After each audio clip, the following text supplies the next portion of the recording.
The night was unusually still, the kind of stillness that makes you feel like the world is holding its breath.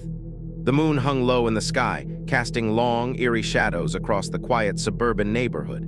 It was the kind of night where you could hear the faintest rustle of leaves, the softest creak of a branch, and the distant hum of a car engine fading into the distance. But for Emily, the silence was deafening. She sat in her living room, the glow of her laptop screen illuminating her face as she scrolled through her social media feed. It was a routine she had grown accustomed to, a way to unwind after a long day at work. But tonight, something felt off. Emily had always been a cautious person. She had grown up in a small town where everyone knew everyone, and the idea of danger was something that happened to other people in other places. But ever since she moved to the city, she had become more aware of her surroundings, more vigilant. She had heard the stories, women who had been followed home, men who had been attacked in broad daylight, and the ever-present threat of something lurking in the shadows. But she had never thought it would happen to her. It started with the messages.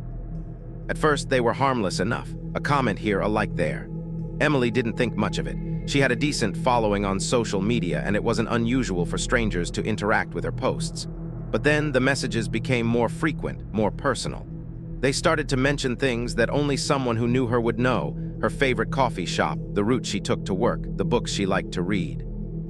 Emily tried to brush it off, telling herself that it was just a coincidence, that she was being paranoid. But deep down, she knew something was wrong. One night, as she was walking home from work, she felt it, the unmistakable sensation of being watched. She quickened her pace, her heart pounding in her chest as she glanced over her shoulder. The street was empty, but the feeling persisted.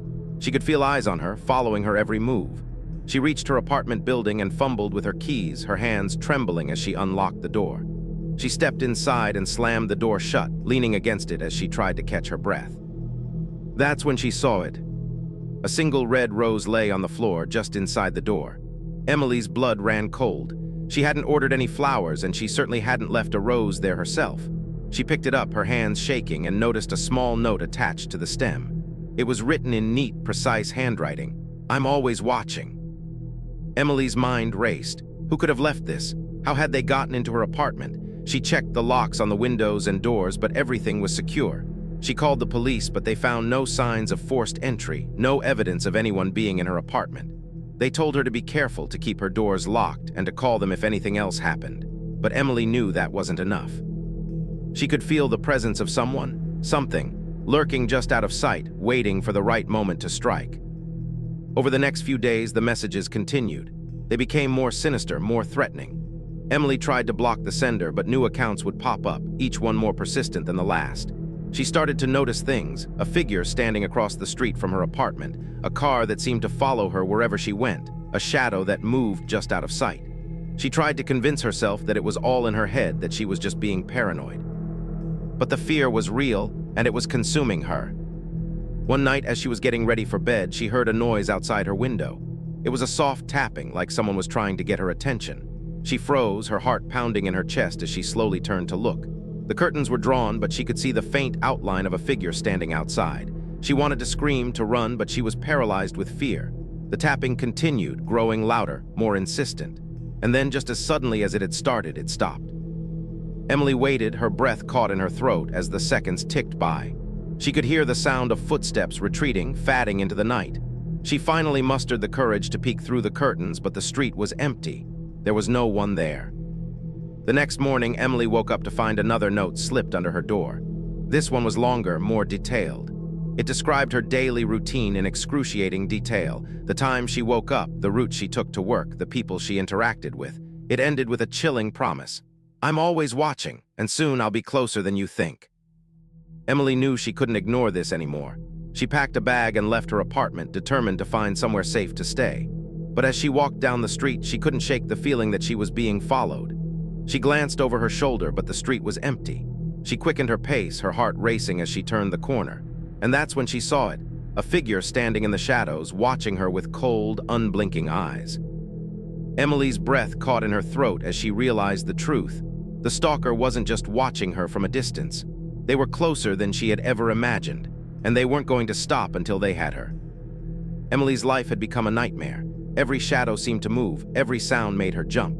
She had left her apartment and was staying with her best friend, Sarah, but even there she didn't feel safe. The stalker's messages had followed her, appearing on her phone no matter how many times she changed her number or deleted her accounts. The police had been no help. Without concrete evidence, there was little they could do. Emily felt like she was trapped in a cage, with the predator circling closer and closer. Sarah had been supportive, but even she was starting to doubt Emily's sanity. "Maybe it's just some creep online," Sarah had said one night, trying to reassure her. "They're probably just trying to scare you. They don't actually know where you are." But Emily knew better. The stalker wasn't just online. They were real and they were close. She could feel it. One evening, as Emily was washing her face in the bathroom, she caught a glimpse of something in the mirror. It was just a flicker, a movement in the corner of her eye. She froze, her heart pounding as she slowly turned to look. The bathroom was empty, but the feeling of being watched was overwhelming. She leaned closer to the mirror, her breath fogging up the glass, and then she saw it. Scratched into the surface of the mirror, almost too faint to see, were the words, "I'm here." Emily stumbled back, her scream catching in her throat. She ran out of the bathroom, nearly colliding with Sarah in the hallway. "What's wrong?" Sarah asked, her eyes wide with concern. "The mirror," Emily gasped, pointing back toward the bathroom. "There's someone." Sarah hesitated for a moment before walking into the bathroom. Emily followed, her hands trembling as she watched Sarah examine the mirror. But when Sarah looked at her, confused, Emily's heart sank. "There's nothing there," Sarah said gently. "Are you sure you're okay?" Emily stepped closer, her eyes scanning the mirror. The words were gone. The surface was clean, unmarked. She reached out, her fingers brushing against the glass, but there was no trace of the message. She felt like she was losing her mind. That night, Emily couldn't sleep. She lay in bed, staring at the ceiling, her mind racing. She could hear the faint sound of Sarah snoring in the next room, but it offered little comfort. The silence was oppressive, and every creak of the house made her flinch. She reached for her phone, scrolling through her messages, hopping to distract herself. But as she did, a new message appeared. "You can't hide from me." Emily's breath caught in her throat. She quickly blocked the number, but another message came through almost immediately. "I'm always watching." She threw her phone across the room, her hands shaking. She couldn't take it anymore. She needed to do something, anything, to make it stop. The next morning, Emily decided to take matters into her own hands. She had read about private investigators who specialized in stalking cases, and she was determined to find one. She spent hours researching, making calls, and finally found someone who was willing to take her case. His name was Daniel, and he had a reputation for being relentless. Emily arranged to meet him at a coffee shop downtown, hoping he could help her uncover the identity of her stalker. As she sat in the coffee shop, waiting for Daniel to arrive, she couldn't shake the feeling that she was being watched. She glanced around the room, her eyes scanning the faces of the other customers, but no one seemed out of place. She tried to focus on her coffee, but her hands were trembling so much that she could barely hold the cup. When Daniel finally arrived, Emily felt a small sense of relief. He was tall and broad-shouldered, with a no-nonsense demeanor that made her feel like he could handle anything. She quickly explained her situation, showing him the messages and telling him about the incidents at her apartment and Sarah's house. Daniel listened intently, his expression growing more serious with each detail. "This is definitely stalking," he said when she finished. "And it's escalating. We need to figure out who's behind this before it gets worse." Emily nodded, feeling a glimmer of hope for the first time in weeks. Daniel asked her a series of questions, trying to piece together any clues that might lead them to the stalker. But as they talked, Emily noticed something strange. Daniel kept glancing over her shoulder, his eyes darting toward the door. At first, she thought he was just being cautious, but then she saw it, a flicker of recognition in his eyes. "What is it?" she asked, her voice trembling. Daniel hesitated for a moment before answering. "I think we're being watched." Emily's heart sank. She turned to look, but the coffee shop was crowded and she couldn't see anyone suspicious. When she turned back to Daniel, he was already standing, his hand on her arm. "We need to go," he said urgently. "Now." Emily didn't argue. She grabbed her bag and followed Daniel out of the coffee shop, her heart racing. They walked quickly down the street, Daniel constantly glancing over his shoulder. Emily wanted to ask him what was going on, but she was too afraid to speak. She could feel the weight of unseen eyes on her, and it made her skin crawl. They turned a corner and Daniel pulled her into an alleyway. "Stay here," he said, his voice low. "I'm going to check something." Before Emily could protest, he was gone, disappearing around the corner. She stood there, her back pressed against the wall, her breath coming in short, panicked gasps. The alley was dark and narrow, and the air was thick with the smell of garbage. She could hear the distant sound of traffic, but otherwise it was eerily quiet. And then she heard it, a soft, rhythmic tapping like someone was dragging their fingers along the wall. Emily's blood ran cold. She turned her head slowly, her eyes scanning the shadows. At first, she saw nothing. But then, as her eyes adjusted to the darkness, she saw it, a figure standing at the far end of the alley, just out of reach of the light. The figure was tall and thin, their face obscured by a hood. They were perfectly still, their head tilted slightly to the side as if they were studying her. Emily wanted to scream, to run, but her legs felt like they were rooted to the spot. She could feel the weight of the figure's gaze, and it was suffocating. And then, just as suddenly as they had appeared, the figure was gone. Emily blinked, her mind struggling to process what she had just seen. She took a step forward, her legs trembling, and then another. She needed to get out of the alley to find Daniel, to do something. But as she reached the end of the alley, she stopped. There on the wall, written in what looked like blood, were the words, "You can't escape me." Emily's scream echoed through the alley as she turned and ran, her heart pounding in her chest. She didn't stop until she reached the street, where she collapsed onto the sidewalk, gasping for air. People stared at her, but no one stopped to help. She felt like she was losing her mind. When Daniel finally found her, she was sitting on the curb, her face buried in her hands. He knelt beside her, his voice calm but urgent. "Emily, what happened?" She looked up at him, her eyes wide with terror. "He was there," she whispered. "In the alley, he left a message." Daniel's expression darkened. "We need to get you somewhere safe, now." Emily nodded, but she couldn't shake the feeling that it was already too late. The stalker wasn't just watching her, they were everywhere, and they weren't going to stop until they had her. Emily's life had become a waking nightmare. Everywhere she went, she felt the weight of unseen eyes on her. The stalker's messages had grown more frequent, more sinister, and more personal. They knew where she was at all times, even when she thought she was safe. Daniel had been working tirelessly to uncover the stalker's identity, but every lead seemed to dead end. Emily was starting to lose hope. One evening, as she sat in Daniel's office, she felt a strange sense of déjà vu. The room was cluttered with files and photographs, the walls covered in maps and notes. Daniel was hunched over his desk, his face illuminated by the glow of his computer screen. He had been working non-stop, but the exhaustion was starting to show. "We're missing something," Daniel said, his voice tense. "There has to be a connection, something we're not seeing." Emily nodded, but her mind was elsewhere.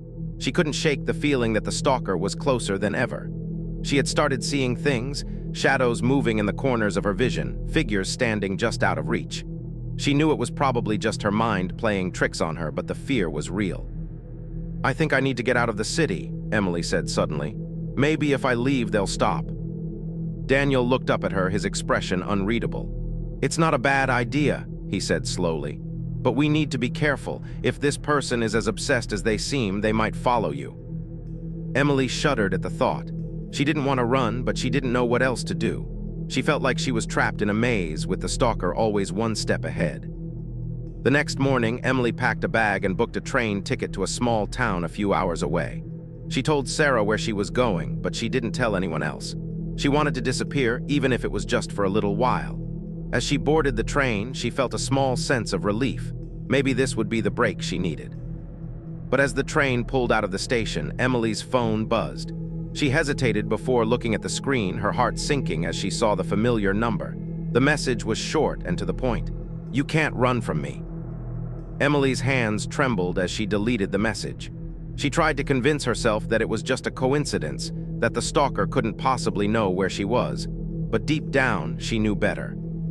The train ride was uneventful, and Emily spent most of it staring out the window, lost in thought. When she finally arrived at her destination, she felt a small sense of hope. The town was quiet and peaceful, a stark contrast to the chaos of the city. She checked into a small bed and breakfast, hoping to blend in with the other guests. But as she settled into her room, she couldn't shake the feeling that something was wrong. The room was cozy, with a large window that overlooked the town square, but the view made her uneasy. She felt exposed, like someone could be watching her from the street below. That night, Emily had trouble sleeping. She lay in bed, staring at the ceiling, her mind racing. She could hear the faint sound of footsteps outside her door, but when she got up to check, the hallway was empty. She tried to convince herself that it was just her imagination, but the fear was overwhelming. The next morning, Emily decided to explore the town. She hoped that getting out of the room would help clear her mind. But as she walked through the streets, she couldn't shake the feeling that she was being followed. She glanced over her shoulder, but the streets were empty. She tried to focus on the scenery, but her mind kept drifting back to the stalker. As she turned a corner, she saw it, a figure standing at the end of the street, their face obscured by a hood. Emily's heart skipped a beat. She turned and walked in the opposite direction, her pace quickening. But when she glanced over her shoulder, the figure was gone. She tried to convince herself that it was just a coincidence, but the fear was too much. She decided to return to the bed and breakfast, hoping to find some comfort in the familiar surroundings. But as she approached the building, she saw something that made her blood run cold. There on the front steps was a single red rose. Emily's hands trembled as she picked it up, her mind racing. She looked around, but the street was empty. She hurried inside, her heart pounding in her chest.